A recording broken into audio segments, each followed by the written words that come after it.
is the Revisionary Podcast with your host, Juan Carlos. The Revisionary Podcast. Hello, and welcome to another episode of the Revisionary Podcast. And as always, I'm your host, Juan Carlos.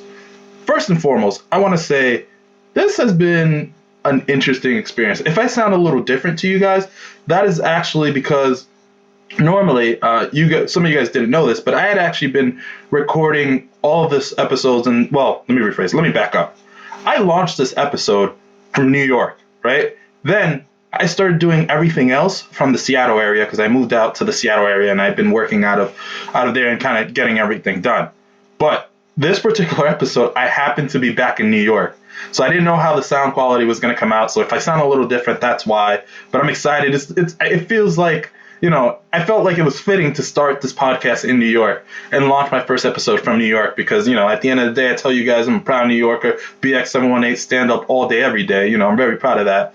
But I've been out in the Pacific Northwest and having a good time and really enjoying it out there. It's beautiful. So this has been different. In addition to that, it's a little fun because we're going to be recording this episode and I'm going to be speaking to a fellow New Yorker. You know what I mean? Somebody who's a proud Latina or Latinx, excuse me. And I'm excited to have this conversation with her. We have Zilla Vodnas joining us this week, so that is going to be really exciting. Also, in addition to that, so as you guys know, I listen to the feedback that I get from my listeners. You guys tell me something, I really do consider it. And I know that one of the complaints was that I've been using Zoom to have these conversations with people. And sometimes it doesn't always sound great. And I get that. I hear you guys. I understand. So I'm thinking of switching to a different software that should give us a higher, crisper audio quality. So we're going to test that out today. And if it goes well, if the feedback I get was that this sounds really good, I'm going to do a few more episodes on Zoom just because I already have them scheduled. I'm going to talk to a few more people on Zoom. But once we kick off season 2, I'll switch over full time, but it's only if you guys like it. So you guys got to let me know if you actually like it. I really appreciate that feedback. But other than that, this weekend has been dope. I don't know if you guys heard, but this past weekend, we actually had the live show with Nicole Anthony. Yep, that was dope. If you missed out, well, you kind of missed out. We had a good conversation, and it was like a 2-hour long episode. But don't worry, you guys will get to hear it eventually. You're just not going to hear it live like everyone else did. And, their questions were asked and people got to talk, and they got to see all that and they got to experience it. And honestly, shout out to Bullhorn because it went great with their software. I was a little iffy at first about doing a live show because I wasn't sure if my format would lend itself to a live show, but Bullhorn.fm, they made it really easy for me. And that was pretty cool, just to see it live, be able to put posts up and people can vote and stuff like that. All of those things were kind of cool as we were changing pictures and so forth. But, that was a phenomenal experience. And of course, it's always wonderful working with Nicole. So that was really, really cool. I'm glad that I got to work with her. This has been such a great experience for me. And you know what? I'm not going to, as I like to say, let's not dilly-dally. I should say this, though. If this is your first time listening to the Revisionary Podcast, the way this works is we bring on guests, usually comedians, who tell a nonfiction story about their lives in which they wish things had gone a little bit differently. Afterwards, I give them an opportunity to tell the same exact story, except this time they can change any facts or details that they'd like about their story. So again, pretty straightforward. But let's jump into this. Let's talk to Zilla. I've never met her before, but I've heard so much about her. She just has, people would always talk about her brand and how she's on brand. And she's your stereotypical loud New Yorker, and she's fun and exciting. So I'm actually really looking forward because I feel like I tend to vibe with people like that. You know what I mean? I tend to live off of their energy. So let's just go. Let's get it. Let's get Zilla on the line. Hey, Zilla, how are you? Oh, I'm fantastic, Juan Carlos. How are you doing? I am so great. Thank you so much for coming to the Revisionary Podcast. Oh, thank you for having me. I'm excited to be here. Yeah, so this is new that I see your whole background. You just, for those of you guys who are listening in because you may not be able to watch this, she has this dope setup behind it. Tell us all about it. So at the beginning of the quarantine, I own a lot of books.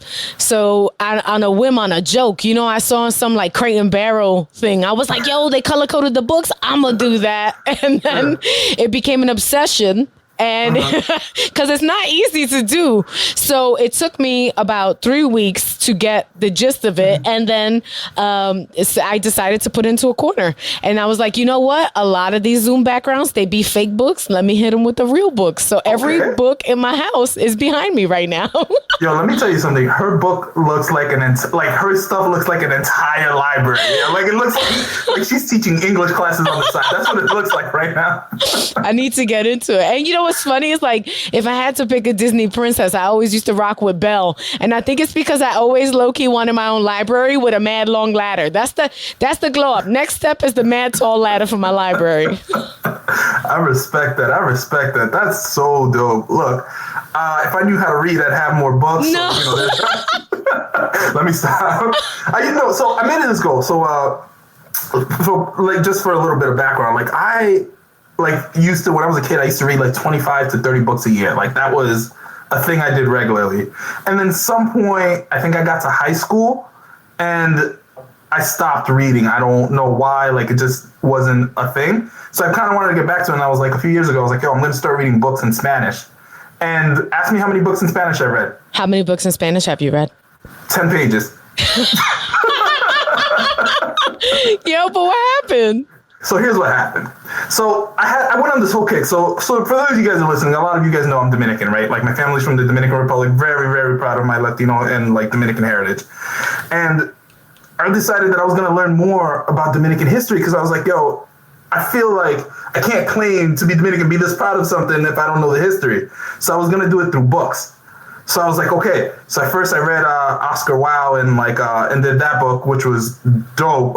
If you have never read that book is amazing. Oh, it's amazing. Yes. I'm sorry? It's amazing. And it's a fantastic for like, if you have never been familiar with Dominican history, like it's just a great narrative, but then also all of the little notes at the bottom of each page, it's like rabbit holes. You just keep going and learning more about the history of DR. It's awesome. Exactly. So the book is called, just for those of you guys listening, The Brief and Wondrous Life of Oscar Wilde by Juno Diaz, Dominican author. Phenomenal book. So I read that. I was like, all right, boom. So now I'm going to go grab a second book, right? So then I grab that book by, I think it's by Julia Alvarez. Something about the butterflies, La Mariposa, something. Yes. Oh, my God. Wait, you now. know what I'm talking about. In the time of, no, not in the time of butterflies. In the time of the butterflies. Yes. Okay. But I picked it up in Spanish. Okay. Because I was like, all right, I want to read it in its original language. By the way, side note, I don't even know if that was the original language. For all I know, it was written in English. But I was convinced that that was the original language. I had no idea. Got through 10 pages and I was like, ooh, this is heavy. Yeah. It was like starts out talking about communism and like people in gray suits dragging your family away. I was like, ooh, this might be a book that takes me a while. But that's what's crazy about Oscar Wilde is it's flipped. It's like a very interesting narrative, and then it's like also they will drag your family away. But this is like that's not the overarching story. I really loved that book, especially as a nerd. So it was like I related to it as a Latino, but then also like his whole thing where it's like he loves sci-fi and he loves comic books, and then the parallel between the like history of his family is just like really dope. You know, that's a lovely book. Highly recommend. Thank you for reminding me. No, absolutely. I tell you what, I'll do you one better. My fiance was it late 2019 surprised me with tickets, so we got to go see the live play of Oscar Wilde. That's fantastic. I had no idea. So hold on, this is dope because what y'all don't know is my fiance doesn't speak Spanish. The entire play was in Spanish, like 3 hours of just straight like Spanish story. So I'm like, yo, you really like taking one for the team here. Like you're just willing to sit through 3 hours of a Spanish play. Did you know it had subtitles? I had never seen subtitles on a play. Oh, on the bottom, right? And it's like reflected? No. Where was it? They had like a TV screen. Oh, well, that's kind of cool. I went to the opera once and it was at the bottom. They had these like glass things and it looked like not lasers, but like like numbers on a sports screen. Yeah. So the subtitles were at the bottom. That's pretty cool. I was sitting there, I was like, yo, if I was an actor, that's a lot of pressure. Like, you really can't screw up not a single line. Like, can't forget a line. No, because they wrote it right there. We can read it. It's there. Imagine there's someone in the audience that's like, that's not what that says, okay? Like, okay. You know it happened.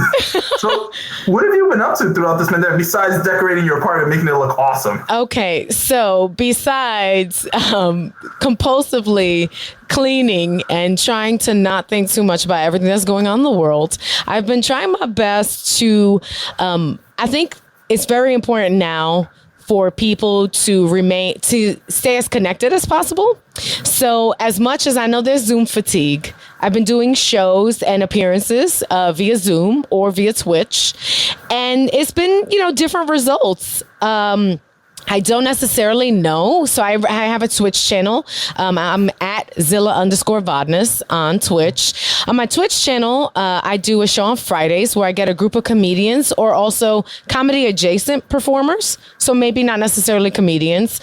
We talk about whatever. It's kind of like chopping it up with the homies. I very much enjoy my Friday show. It's called Fridays with Friends. I try to keep it as diverse as possible. And that's even in styles of comedy. So it's I'll get one person who's into one-liners, one person who, tells stories, and we just kind of talk. I also game, but with mixed results, because I'm a 8-bit, 16-bit girl. I'm showing my age right now. But my idea of the best game is Sega Genesis NBA Jam. I don't have high standards. My jam from downtown. What? You're on fire. Yeah, yes. Yeah, all of that. So, but I've also been doing online appearances, corporate shows as just a stand-up. And there's something really dope about the fact that I have never been a prop comic, but now that I'm here in La Casita, you know what I mean? I be pulling out props and I try my best to surprise people. And do I miss going out and seeing people and of course, but to save the world, we could do this, people. We could be patient. And also, there is something really dope now about being like the way we're connecting now from coast to coast. Yeah. There's something really dope about I got a message at the beginning of the pandemic from a woman in Texas, and she was just like, oh my God, I'm in Texas and I rarely ever see Latina comics here. So it's been so dope. And that's been really rad, and I've been booking people from LA. So just getting trying to do comedy wonder friends, and also meet the people that were on my meeting wish list, which by the way, Juan Carlos, we got to meet, Thank you. But there's something really dope about that. So just trying to find the positive and how can we connect and use the format. Comedy, let me tell you, it's a little bit harder. I think it's a little harder to make people laugh right now. Because everybody is going through so very much. But when it works, it's rad. You bring people smiles, just nothing greater. No, look, you couldn't have said it better. I couldn't have said it better myself. You just, yes, that is that, all that, a million times. So I don't want to take up too much more of your time. Let's go ahead and jump right into this. Zilla, the stage is yours. Go ahead and tell us your story. Okay. All right. Well, I have to preface this by saying I was a New York City high school teacher for 8 years. Grew up in a really strict Catholic Puerto Rican household, just to give you a little bit of background. And I'm going to start this by saying I don't condone child abuse, but I understand why my parents hit me. Okay. And that's because of this. First of all, the societal issues. My parents were struggling to make ends meet. My parents had kids very young, but also, oh my goodness, I was a lot. Okay. Let me give you an example of one time that I got the chancleta or whatever it is that you want to call it. We're not going to cutify it, right? Because it's still something that we need to talk through. I think a very good discussion we're having in Latinidad right now is whether or not the chancleta is a traumatic thing, right? But I'm going to tell you this. One time, so I grew up in Bushwick. One time, me and my cousins, we filling up water balloons, okay? But the water balloons, you know how they do. They pop. If you pile them up too many, they start to just bust. So all these water balloons, we're filling them up, but they popping at the same time. So boom, I get a light bulb idea. I go, yo, I got it. You know what we should put these? Somewhere very soft. You know what's really soft? Mommy's bed. That is the story of how I almost had 5 gallons of water by accident in my mother's bed because when we came back to find the water balloons, they had all popped. Every single one of them. And that is a time that I got spanked. You know what I mean? I got lit up. So, knowing that this is how my parents run a household, okay? Now, in my household, I know it varies. My father never laid hands on us, but he would tell my mother when to, right? Okay? Mm-hmm. And it was spankings. So, we're talking spankings here. But boom, right? Okay, so I grew up in a house where mommy used to give us the look. You know the look I'm talking about. She didn't even have to raise a finger. She would just give us the look. But anyway, in 4th grade, I go to school and there is a puppet show. So they bring us all for assembly and it's a puppet show. And let me tell you, I love me some puppets. Quick distinction, though, not the hard ones. They got to be soft ones like Muppets. The hard ones creep me out, like the wooden ones. No, thank you, right? But anyway, so these, I don't know if you ever gone to public school. Sometimes they roll up and it's a puppet show. Wow, right? So we in the auditorium.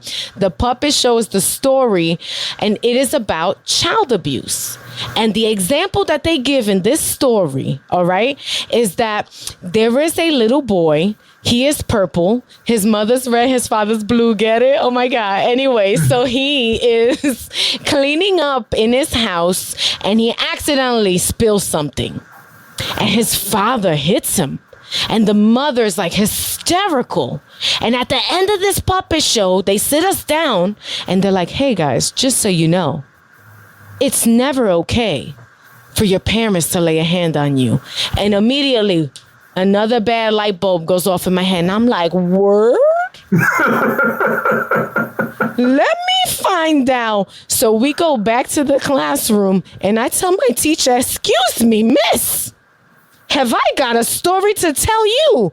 Apparently it's illegal to lay hands on children. My parents do it all the time. And I give her like receipts telling her of all my spankings. So my teacher, of course, has to report this, okay? And the craziest part is she reports this and nothing happens because, unfortunately, the system is very slow. So meaning like they have to write this down, of course, right? They go and get, whoever, but I still go home. You know what I mean? Like, it's not like they like immediately are like, oh, all right. So weeks pass and nothing happens. And in fact, in the way that you are, I love my parents. So the whole idea just escapes my brain. And then one day, now I had a hot mom. And I don't know if any of y'all ever had a hot mom. It is like the gift and the curse when you were a kid. I remember once someone gave me a black eye because my mother blew me a kiss and the kid pushed me out the way to catch it. That's how hot my mom was, all right? Mommy wasn't playing. She used to come with the eyeline on the top and the bottom. They can hit him with the waist-high jeans. She used to have to lay back on the bed. Her jeans was so tight, she used to have a homegirl zip them up sometimes. You know what I mean? So I'm in school and I hear all the boys talking. They're like, yo, Zilla's mom's here. Zilla's mom's here. And I'm like, my mother's here? Now, this is like 2 weeks after the puppet show. And I go into the office. They page me to the principal's office. I get there and I walk in. I see my mom as beautiful as ever, but she's got watery eyes. And immediately I'm like, oh no, like what? So I sit down and the principal is like, ma'am, Zilla told us that there's times in which she's, been spanked or hit or struck. And, we just want you to know that is illegal. And if this continues, we might have to call child services or ACS and there might be some separation. And my mother goes, let them take her. She put all that water in my bed. She drives me crazy. She eats more than any other of her siblings. Go ahead, take her. And got up to leave. And let me tell you something. Between the look on the principal's face and the look on my face, like, oh, were you turning me into the state? And it was because she was calling everybody's bluff. They told her to cut it out. Essentially, she never, ever laid hands on me again. But the worst part, Juan Carlos, is my mother didn't talk to me for like 2 months. Now, mind you, I'm in 4th grade. Yeah. And my mother just straight up, because I had turned my back on, you know what I mean? It was like I was the little kid narc. So it was just like the craziest thing. But looking back as a high school teacher, I realized she never hit me again. Yeah. So in many ways, do you get what I mean? Like, it was an incredibly embarrassing moment for my family. But it worked out. yeah, like these puppets, though I have to say, those puppets, get out of here, puppets. It's way more nuanced than that. You know what I mean? Right. They're just like, if your parents ever, they should go to jail. It's a little more, it's complex. So hold on, we're gonna back up. I have questions here. Go ahead. First off, as someone who grew up in the boogie down Bronx, like grew up in the Bronx, I can't even imagine snitching. That's first and foremost. Like, what was going through your mind? The puppets were intoxicating, Juan Carlos. You didn't understand. I grew up watching Sesame Street. I was like, oh, word, the puppets is asking me? I'm going to tell these puppets. Nah. I mean, look, first and foremost, let me make something abundantly clear for all of you guys who are listening out there. I do not in any way, shape, or form condone child abuse. Like, that's not what this is right now. No. What I'm saying is this, that there is a difference between child abuse and, like, what it seems like Zilla was describing. Tell me if I'm wrong. I could be wrong. So, years later, when I became a teacher, I came to the realization that at the end of the day, there is absolutely no rationale for ever laying a hand on a child. No, and I agree. Wait, I agree. And the reason why I say that is because I knew people, heroes, straight up heroes, who used to teach algebra to kids without ever lifting a finger. Do you know what I mean? Like, there is a way to approach anything with a teenager, with a young person, even the worst stuff that you can, you can get them on board to do things that they don't necessarily like doing, like their homework or whatever, like cleaning up, anything like that. That being said, when I look back at it now, I also understand the other side of that coin, which is you are people who are struggling. My parents struggled. You know what I mean? So I think what it ultimately boils down to is that we don't co-sign this stuff. You and I are both on board with that. But what we do agree with is that some circumstantially, you know what I mean? I remember once I rode my bike farther than I should have. And my mother spanked me. You know why? Because she was scared of the neighborhood. And that was the way that she knew to teach me that. So it's not like, I think when the play happened, they was coming at it from an angle where I think you'd be seeing in like the movies, where it's like the kid makes a small noise or something, and then like the parent like beats them into this like, where they're bleeding or hurt, or it was never that. But I still, like, when I became a teacher, I also understood, like, I have nieces and nephews, and it's interesting when you approach it from another angle. You're like, oh no, I mean, you could, right? Technically, you could put the fear of God in a child. Yes. Right. But there are other methods. And it's wild that, like, culturally, that varies parent to parent. You know what I mean? And I do think, and I will say this, like, I'm trying to speak in general tones, because this includes my parents too. And, like, if my parents are listening out there, you guys are wonderful. Thank you for everything you've done. That's not what this is. But, like, I feel like there's how do I explain? Like, it's like when you come. My parents are from a country, not the United States. They're from the Dominican Republic, where they grew up in a rural area. So the way you're taught, to deal with child rearing is just a little bit different than the way we do it in the United States. And I do think that, like, I don't want to call it a lack of education, because that's not what I'm trying to say at all. But you know what I mean? There's just this, like, higher learning, like higher understanding in the United States, especially now. And we have a lot of research and science that backs up that we do not need to, to resort to, like, hitting a child to be able to, discipline them properly.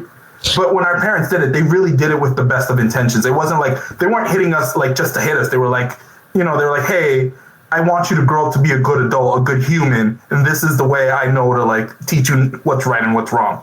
Right or wrong. Absolutely. And I also think that, like, there are other stressors. Like, whenever I did encounter as a teacher, thankfully, thank goodness, never a situation where like I felt like a child was being abused. But when I saw the various different types of parenting styles, because you're engaging not only with students, you're engaging with their parents. You do also realize, I think one of the common misconceptions is that like working class parents are like they don't want to be around for their kid, but it's that time does not allow. There's no way for you to take care of a very large family on a limited budget and then also spend lots of time getting to know your children. Do you get what I mean? So like from my perspective, like my father, I love my father. My father and I have a very, when I watch, say, a movie and it's like these dads, like these all-star dads, they go pick you up every day from school and that was never a thing because Papi was the breadwinner. So Papi was never around. But to my father, the way he was raised as a Caribeño that's enough. Do you get what I mean? Like he was like, if I provide for my family, then we straight, right? Okay, I love you. I showed you love. I work 60 hours a week, They're like, oh, you like clean sheets and having a bed in a meal in your stomach? That's love. Eso. That's what I mean. So like for my parents, whenever we acted up, like, look at me. Imagine you do it. Oh, did you lose me? Hold on a second. You cut out. Camera's out. Hold on. I'll be right back. Okay. All right.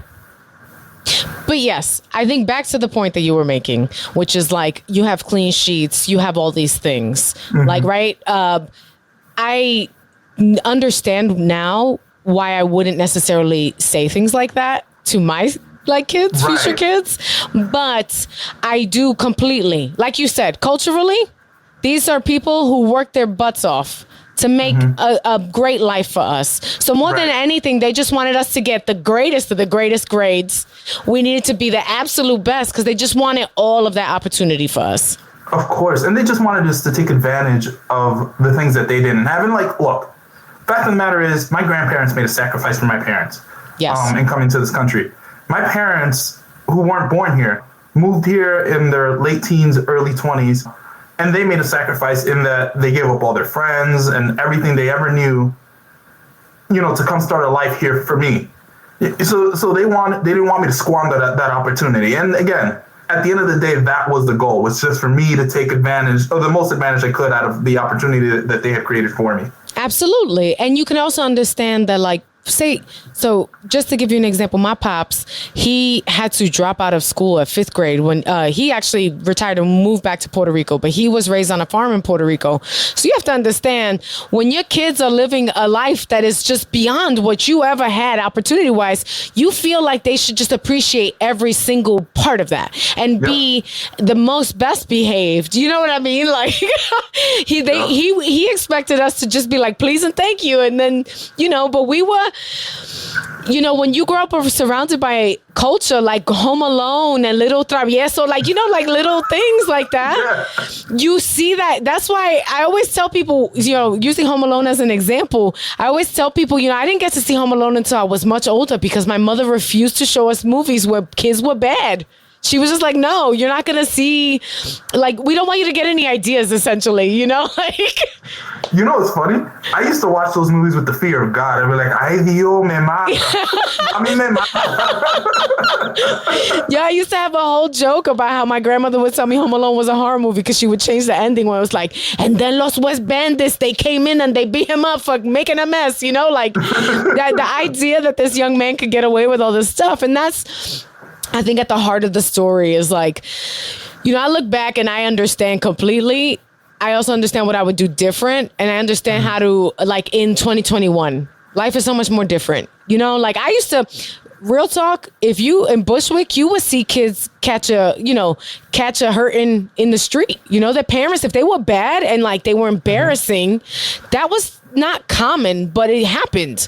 Now I think in 2021, people would be like, oh my God, like if they saw, say, someone spank someone at a park or like, whatever. So it's like forward progress and also understanding our place though in, and culture is so important. No, I think you're hitting on so many important points, and that's why I thought this whole like concept was interesting. So let's get to this fun part here before we go too far down the rabbit hole. Go ahead and retell us your story. All right. So let's see. I get paged to the office. So I see this puppet show and I'm like, you know what? My mother will never lay a hand on me again. The principal's going to straighten her out. But when I go to the principal's office and I see my mother with these tears in her eyes, I finally realize what I've done, right? So I turn my back on my mom.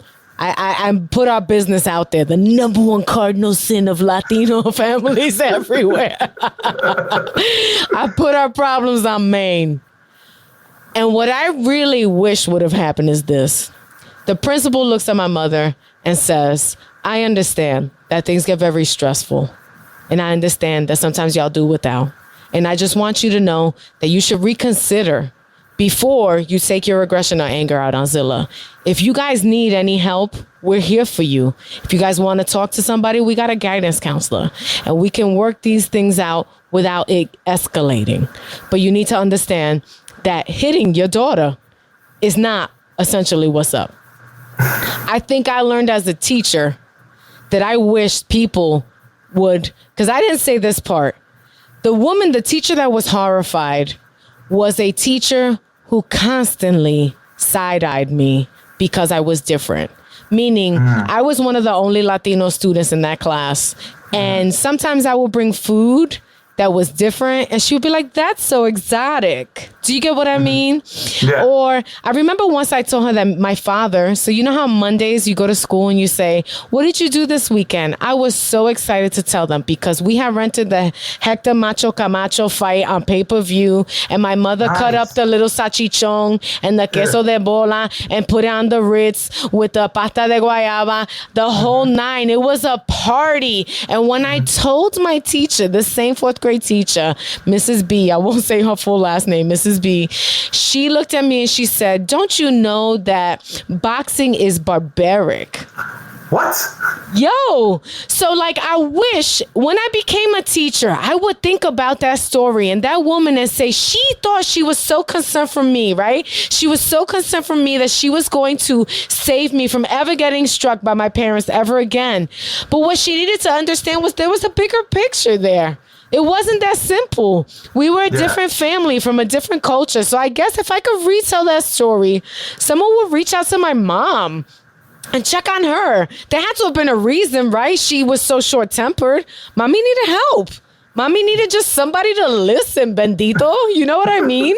So I guess that's what, if I could change it and if I could change the system. It was funny. You asked me about like what my charity, you know, like what I believe in. One of the best things, greatest job being a teacher. If you can do it, I recommend to everyone. You learn so much about people. You learn so much about yourself. But it's just to understand that like every family is different. And that's beautiful. It's not a bad thing. But you also have to understand that you got to remove yourself. You cannot judge. You know what I mean? Like other people's lives, other people's costumbres, you know, the way they dress, what they do. Reach out and try to understand it and also vibe with it. You know what I mean? Not judge so quickly. But the one thing that I think about is that I still hurt my mom. You know what I mean? Like my mom still got a little bit of heartbreak from that because once again, I put our problems on Maine. And I think, you know, if I could do it all again, would I change the whole story and say, no, I wouldn't do it at all? No, because I think in many ways, like I said, my brother and sister, they're both older. They stay saying, they'd be like, yo, you didn't get it as much as we did. And it's because I tried to be like, hey, this is wrong, you know? Right. I don't want to hold you here all night. So before I let you go, we have two traditions on this podcast. The first is we like to pick a charity or an organization to highlight. And I know you kind of already touched upon it, but you know, what's the charity and organization that's important to you? So if I had to go real quick, there is a wonderful group. And I say this because as a teacher, it doesn't relate to my story, but as a teacher, they used to hook us up every year. It's called Cinderella's Closet. Cinderella's Closet is a group that if you donate a used dress, even like a gently used bridesmaid's dress that you never want, they go and hook the kids up like suits, dresses for prom. for kids who cannot. And what they do is they dry clean everything, and they put it all in one place. So the kids will get to go and pick out a tie and pick out a jacket and shoes, everything. So shout out to Cinderella's Closet. They do it every year. They work with the DOE, which is really dope. On the other tip, it's very hard to name one charity, especially because a lot of the charities are contested, meaning people don't know, they raise money, but they don't know where the money goes. I will say this, whenever you can, please try to work with people on the autism spectrum and or people with disabilities. I taught special ed for 8 years. My nephew was born on the autism spectrum, and that's the reason that I turned to teaching in the first place. So I had a film degree and was on a whole nother path, and my nephew was born with a disability, and nobody in the family had any idea of what to do. And me being a person, my parents put this in me to value academics like so much. I was like, well, I guess I'm going to have to go back to school. So I got my master's degree in education to work with. But when I tell you that, I think a lot of people are overwhelmed when they encounter, people with maybe a higher level, or have my cutout again, are on the autism spectrum. But let me see if I could just go recording. I'm sorry, my video cut out. You have my voice though, right? No, you're fine. Yes. What I will say is definitely work with people. Even if it's volunteering a little bit, they're the best. You will meet new friends. You will make awesome friends, and it'll change your whole perspective. You won't be worried or fearful anymore, or you won't have questions. You'll just realize, let me tell you, there's nothing cooler. Every day I think, do I want to be famous? And then I'm like, I'll never be as cool as that one little girl that I had who used to wear the shutter shades. She had Down syndrome, and she would wear shutter shades all the time. And she would be like, just looking at you like, the world is my oyster. You know what I mean? Like vibes. Yeah, that's what I mean. That's dope. Look, I'm gonna tell you something. It's weird how these things work out, right? Because my mother also worked with a lot of special education kids, because she's a speech therapist. That's what she does at the school, and she constantly tells me that some of her favorite students are the ones on the spectrum, because she says that at their core they're like just these beautiful, genuine, like wonderful little humans, and she loves working with them so much. Oh no, absolutely. And I have to say, like, it completely altered my perspective of who I thought I was working with those people, because one of the things that I never speak in, like, once again, no blanket terms, because I know I have never met as much. I worked for 8 years, and I worked with like easily over like 500 students, and I never had a student like my nephew. You know what I mean? So you kind of feel like when you go out there, you're like, maybe there'll be someone similar. No, everybody being completely different. Cool. That being said, some of the most wonderful judge of characters. So I know your mother probably be on this, like, meaning like if one of those kids does not like you, it's because you need to reevaluate your whole life and figure out why people don't like you. Because that's true. They can read. They're like so empathetic and can read people and just like get people. And it's beautiful. No, I miss it, and I would love my future goal. So maybe Juan Carlos, you can help me out with this. My future goal is to do something comedy based with young adults on the spectrum. I think, like, sharing comedy and joy and smiles and all that with kids who are often the butt of the joke, but actually flipping it so they can enjoy the joke too, because I would never. I think that's something that in comedy, it always kills me when I have to follow someone who makes jokes that are like tasteless like that. You know what I mean? I try to avoid that at all costs. But anyway, I apologize. My camera went out, but my God, thank you for having me. Oh, wait, hold on. Unless you're in a rush to go. No. We still have one more tradition. What's that? So the other tradition that we have on this podcast is that we like to ask our guests to please share a quick childhood story that puts a smile on their face. It just generally makes them feel warm inside whenever they think of it. Oh, my goodness. A childhood story that makes me feel warm inside. Or like just one that puts a smile on your face, just a happy memory. I mean, oh, my goodness. So I'll give you a good... Sure. This is a very New York story, but one... my Aunt Dahlia, she used to like, one of the biggest things was getting to sleep over. I wasn't very much allowed to sleep over people's houses, but I got to stay over my cousin's house. And she got us up and at like 7 a.m. on a Saturday. And I was so like, I couldn't have been angry because she was an adult, but I was like blown away. I was like, where are we going? What is this? And when she took us, it was summer, and she took us to get free breakfast. And to this day, I cannot tell you, for some reason, my parents just never took us to get free breakfast, but I went to go get free breakfast. And when I tell you, I thought it was the coolest thing ever. I was like, hold up. You could go to school on a Saturday and they gotta feed you? I was like, I came home, I was like, Mommy, you don't even know. They gave us grilled cheese and chocolate milk and like all this stuff. And one of the things I love about that story is like any other person would have been like, oh, that means that you didn't come, like you came from a neighborhood that didn't have a lot. Mm-hmm. But to me, I was like, oh, this is so cool. Like that was the weekend I got to go jump in the pump. If y'all don't know, that's when the fire hydrant is open. The whole block was, nobody had water pressure in their houses, but everybody could go outside and go jump in the pump, which, and like, I just have this like wonderful, how awesome to be small and to just see only the positives. You get what I mean? There was no worry about what will people think of us going to get free breakfast. What will people think of us being in the pump? It was just all like, man, look at all these people. Everybody's happy. I remember we bought piragua. We were like so happy. So like that was like just this perfect summer day. Even though I was mad we got up early, but I was like, wow, there's this whole other world to enjoy, and I loved it. Oh my God, I loved it so much. You just brought me back down memory lane, because everything you described were things that I cherished from my child. Like I loved whenever we turned the fire hydrant on La Pompa, and just everyone used to go out and just like run around in the street and grab like little hollowed cans to try to direct the water. Absolutely, you could get it to go up so high. Yep. And I remember. Like it was so cold, by the way. That water was so cold, freezing, that it hurt almost when it hit your body. Because you're a little kid.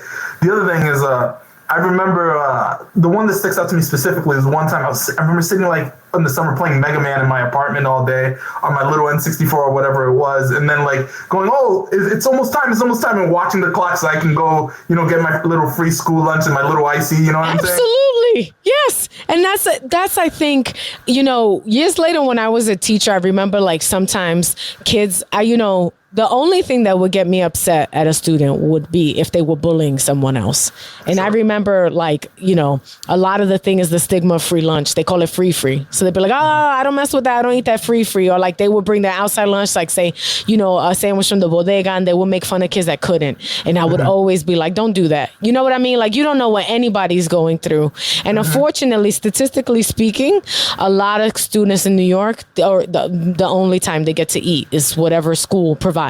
So it's like, what was really dope when Obama was president, Michelle Obama had a whole initiative about making school lunch better, So it's like, once again, another cause people need to realize. I don't think any child should have to ever pay for school lunch. I feel like as a society, we just generate too much money in New York for any kid to have to pay for their lunch. They should be fed. No, I 100% agree. And honestly, I want to say, thank you so much for coming on. Like, this episode has been a whole vibe. I apologize if I use foul language. Please beep and edit that out. It was only one. I got excited. Juan Carlos. Nah, you are good. You are good. Thank you so much for coming on the Revisionary podcast. Do you have any last words for the Revisionaries? Oh, if I, once again, follow me on Instagram and Twitter at Zilla Vodnas, at Zilla_Vodnas on Twitch. Also, have a fantastic day, everybody listening, and, try to see the bright sides of things. I know it's tough sometimes. All right. Perfect. Thank you so much for coming on. Oh, no, thank you for having me. The Revisionary Podcast. It's crazy how, you talk to somebody who comes from a similar cultural background and grew up in a similar like environment as you, how similar some of your stories are. You know what I mean? Like, while her story didn't necessarily happen to me because I wouldn't snitch, but no, I'm just kidding. But, I do think it's interesting how much of her story I really related to. Like, it really resonated with me. I was like, you know what? I know exactly what you're talking about. There were nuances of her story that she didn't have to explain to me because I get them. Like, I lived through them, you know, because it's part of a shared experience. So that was so dope to sit down and have that conversation with her. I mean, honestly, I'm just excited, and I hope to work with her in the future again. So let's do that. Why don't we say this? Make sure you guys follow us, and make sure you follow Zilla. And, you know, I'm going to keep pushing this because apparently, you know, it really touched me. I'll tell y'all a quick story. I did a charity show recently out in Washington, and it was for Canines for Disabled Kids. And I had never heard of the fund. And as I've told you guys in the past, you know, don't come for me. But I'm not really a pet person. Like, I didn't really grow up around pets and, you know, dogs, cats. Like, they're not something that I necessarily enjoy just because I didn't grow up around it. Like, that's not for me. But I did the show. We had a good time out in Washington. Shout out to Narrows Brewing. It was dope. And, you know, this military guy, this Air Force guy comes up to me afterwards. And he, you know, shared the story with me about how he had this niece or nephew who had, you know, Down syndrome, and how he has grown up with a Rottweiler, how that Rottweiler has just increased the quality of life for this child. So, you know, and I could see how affected he was by it, and he was so touched that I would take time out of my day. So he asked me, he goes, can I ask you for one promise, one favor? I'm like, what's up? He goes, can you keep this charity in the forefront for you? So you know what? I'm going to be true to my promise, and I'm going to push it around a little bit because I do think that they do good work, and I do think that this stuff is important, and it doesn't get talked about enough. So look into Canines for Disabled Kids, and, you know, support them if you can. You know, just I'm asking you as a personal favor.